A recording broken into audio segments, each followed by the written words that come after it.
Bien-aimés de Café Évangile, venez à l'écart dans un endroit désert et reposez-vous un peu. Chers amis, les 12 revenaient de parcourir la campagne pour prêcher l'évangile. Ils sont fatigués et Jésus, dans sa compassion, les invite à partir avec lui pour se reposer un peu. Ils montent donc dans une barque pour traverser vers un endroit désert. Mais quand les gens l'apprennent, ils se précipitent à pied vers l'endroit où se dirigeait leur barque. Ainsi, lorsque la barque arrive, une foule les attend. Bien sûr, Jésus ne s'énerve pas. Il ne se laisse pas décourager par le désir ardent des gens d'être avec lui et les 12. Au contraire, l'Évangile raconte que lorsque Jésus les a vus, son cœur s'est ému de pitié et il s'est mis à leur enseigner beaucoup de choses. Chers amis, dans notre propre vie, après avoir bien servi les autres, il est compréhensible de vouloir se reposer. Et le Seigneur lui-même l'a souhaité pour lui et ses apôtres. Mais la seule chose que Jésus a permis d'interrompre son repos, c'est le désir manifeste des gens d'être avec lui et d'être nourris par sa prédication. Il y a beaucoup à apprendre de l'exemple du Seigneur. Par exemple,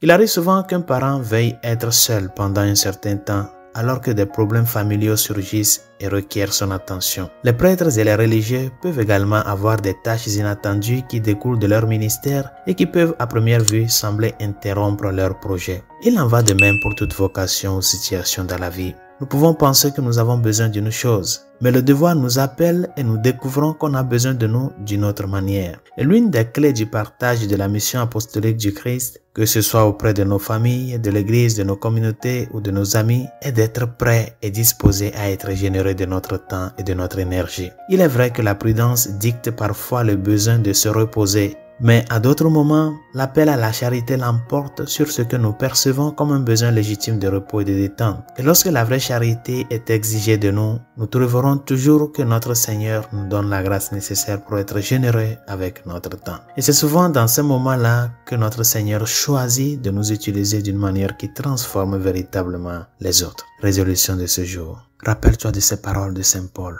Ne vous lassez pas de faire le bien. Ne te fatigue pas de servir les autres. Dispose-toi comme le Seigneur l'a fait dans ta famille, avec tes enfants, avec tes parents, à rendre le service dû et nécessaire pour le bien de ces personnes qui t'entourent. C'est ta forme d'être apôtre. Faire toute œuvre de charité par amour, par gratitude et par fidélité à celui qui, le premier, s'est mis à nous servir jusqu'à mourir sur la croix.